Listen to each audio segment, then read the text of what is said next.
Good morning! For today's video ay gagawa tayo ng puto cheese. So unahin nating ilagay yung 4 na pirasong itlog. Ngayon po ay 1 kilo po ng flour ang gagamitin natin. Ibit muna natin siya. Pagkatapos ilalagay natin yung sugar. So ang gagamitin po nating sugar dito ay 1/2 kilo. Pwede ka pong mag-less kung sakaling marami para sa'yo yung 1/2 kilo. Yan, haluin lang natin.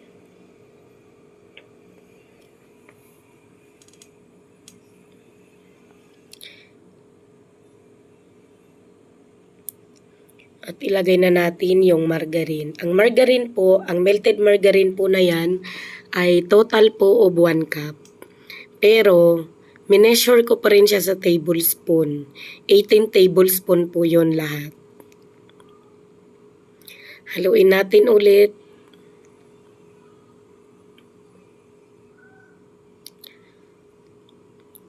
At pagkatapos, ilagay natin yung tubig. Ang total po ng tubig na gagamitin natin dito ay 5 cups. Lagay na rin natin yung 1 latang condensed milk.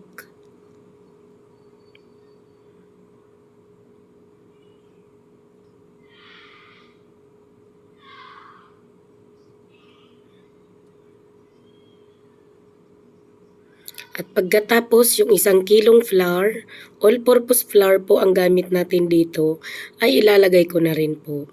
So, bali po ang 1 kilo na all-purpose flour ay 8 cups po siya lahat. Yun, mineasure ko pa din para alam ko kung tama sa sukat yung 1 kilo na nabili natin na all-purpose flour. Yun, so far tama naman po siya sa sukat. Yan, at pagkatapos haluin lang natin to ulit.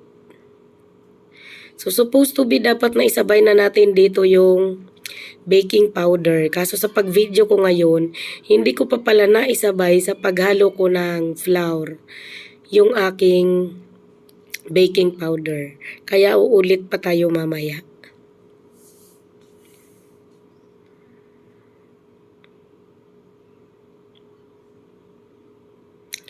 Okay, so ngayon ilagay na natin yung 8 tablespoon ng baking powder.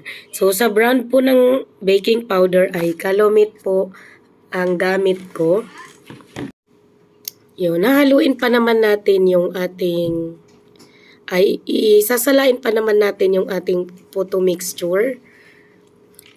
Kaya ayos lang din kung hindi pa natin masyadong maano. So ayun na yung tubig, nilagay na natin ulit. Kasi yung kanina ay kulang pa yun. So masyado pang malapot yung ating mixture. Medyo mahirap-hirap po talagang haluin kapag 1 kilo.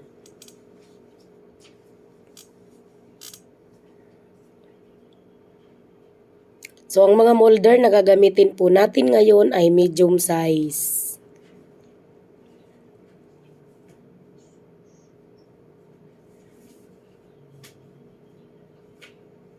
Iyon, meron pa palang natira ditong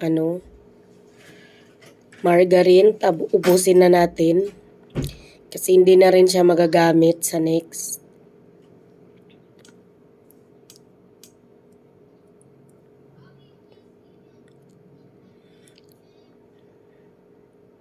Yun, haluin pa natin pagkatapos ay salain na natin siya. Para pino, makinis yung ating magagawang puto cheese.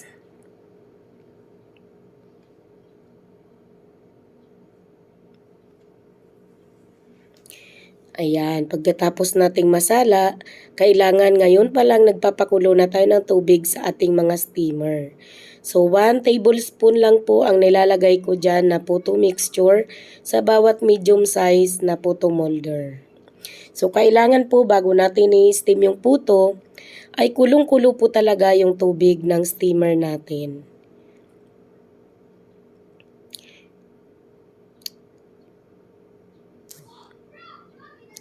So ayan.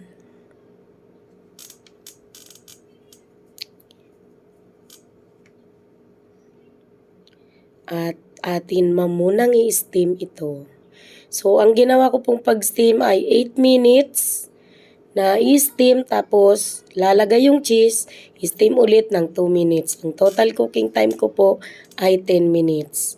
Tapos maglalagay na tayo dito sa ginawa nating paglalagyan.